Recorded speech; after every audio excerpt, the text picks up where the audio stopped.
Abdi Alfri berangkat dari rumahnya di kawasan Jakarta Timur untuk bekerja. Sekitar pukul 5:45 pagi. Langkah kakinya terhenti ketika matanya terantuk pada bungkusan kardus kemasan air mineral di pinggir jalan. Dari dalam kardus itu menyembul bungkusan plastik warna hitam yang seolah dipaksakan masuk. Lalat mulai merubung. Ada juga cairan yang merembes di bawah kardus. Abdi pun membuka ikatan tali pada kardus dan kemudian plastik hitam. Terdapat beberapa potongan tubuh manusia tanpa kepala yang masih segar di plastik itu. Abdi berteriak memanggil warga di jalanan pagi itu. Seketika, tempat itu dikerumuni warga yang ingin melihatnya. Dalam hitungan menit, polisi dari Polsek Cakung tiba di lokasi. Setelah melakukan olah tempat kejadian perkara, polisi memastikan isi kardus itu adalah potongan kaki dan tangan bocah berumur 6-12 tahun. Keesokan harinya, masyarakat digegerkan oleh penemuan kepala anak kecil di dalam plastik berwarna putih, dirawat teratai. Polisi langsung menyimpulkan 2 penemuan potongan tubuh anak lelaki itu terkait. Polisi menerima laporan salah seorang warga Cakung mengaku kehilangan anaknya bernama Ardiansyah berumur 9 tahun. Polisi langsung melakukan tes DNA dan hasilnya ternyata cocok. Orang tua korban menceritakan anaknya sering mengamen di terminal Pulau Gadung. Korban dan teman pengamennya kerap terlihat bersama Babe, pedagang rokok asongan yang mangkal di depan gedung PTC. Babe yang bernama asli Bae Kuni, kelahiran Magelang, Jawa Tengah 6 September 1960, dikenal sebagai pengasuh anak jalanan. Hari itu juga, polisi bergerak cepat menangkap Babe di rumah kontrakan.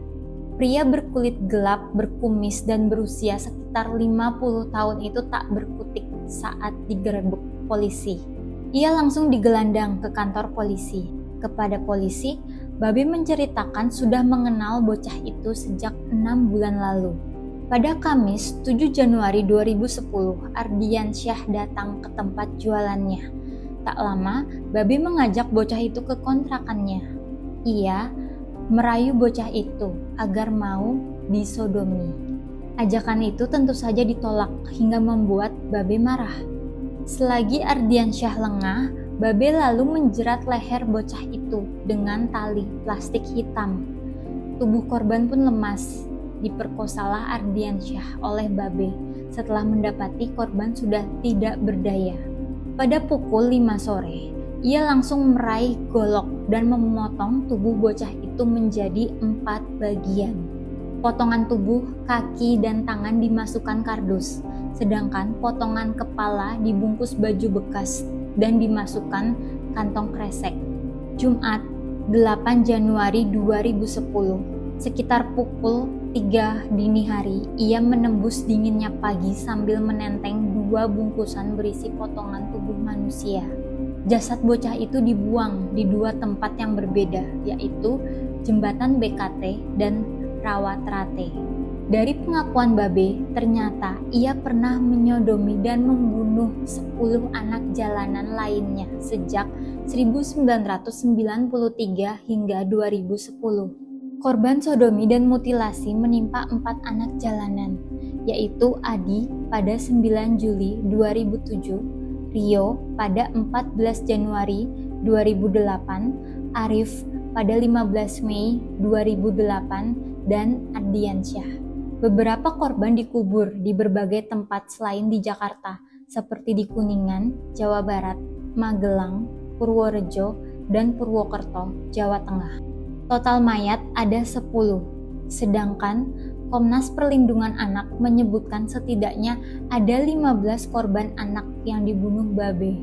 Pasalnya, di kontrakan Babe ditemukan kumpulan koleksi foto anak jalanan yang disimpan di dalam kotak rokok.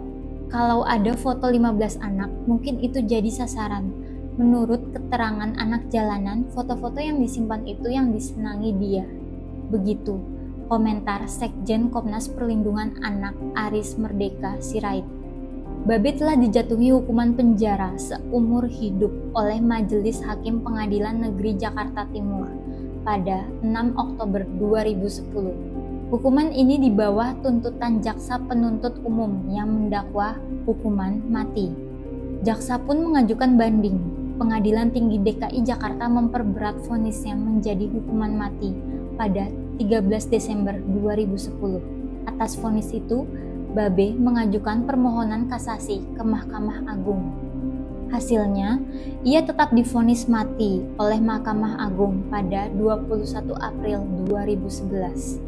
Lalu Babe mengajukan peninjauan kembali. MA tetap menolak dan menghukum mati Babe. Kini Babe masih mendekam di Lapas Cipinang menunggu waktu eksekusi mati tersebut.